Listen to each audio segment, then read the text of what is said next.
ଜୟ ଶ୍ରୀ ଜଗନ୍ନାଥ।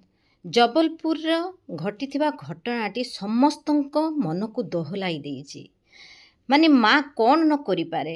ଗୋଟିଏ ଛୋଟ ଛୁଆକୁ ସେ ଜାବୁଡ଼ିକି ରଖିଛି, କାହିଁକି ନା ଯେଉଁ ନଦୀରେ ସେ ଭାସିଯିବ ଭାବି ତା ମା ତା ପିଲାକୁ ପୁରା କୋଳରେ ଚାପିକି ରଖିଛି, କିନ୍ତୁ ଶେଷ ପର୍ଯ୍ୟନ୍ତ ବି ଲାଗି ରହିଛି ତାକୁ ଧରିକି। କିନ୍ତୁ ଶେଷରେ ସିଏ ବି ଚାଲିଯାଇଛି, ତା ମା ବି ଚାଲିଯାଇଛି। ମାନେ ଏ ଦୃଶ୍ୟ ଆମକୁ କ'ଣ ଶିଖଉଛି? ମା ସବୁବେଳେ ମା।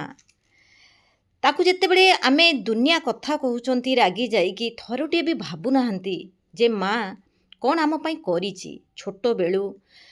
ଛୋଟବେଳୁ ସେ କ'ଣ ନ ସହିଛି ଆମ ପାଇଁ। ସେଥିପାଇଁ ମା ମନରେ ଦୁଃଖ ଦେବା ବହୁତ କଷ୍ଟଦାୟକ।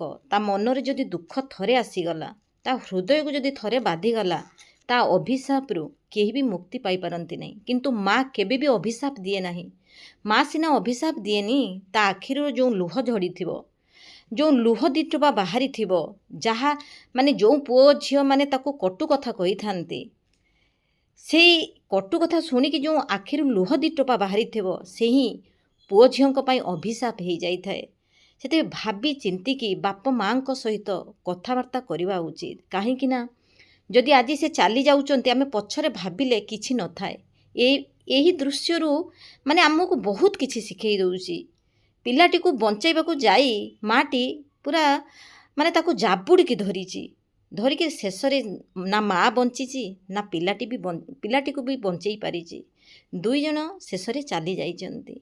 ଜୟ ଶ୍ରୀ ଜଗନ୍ନାଥ।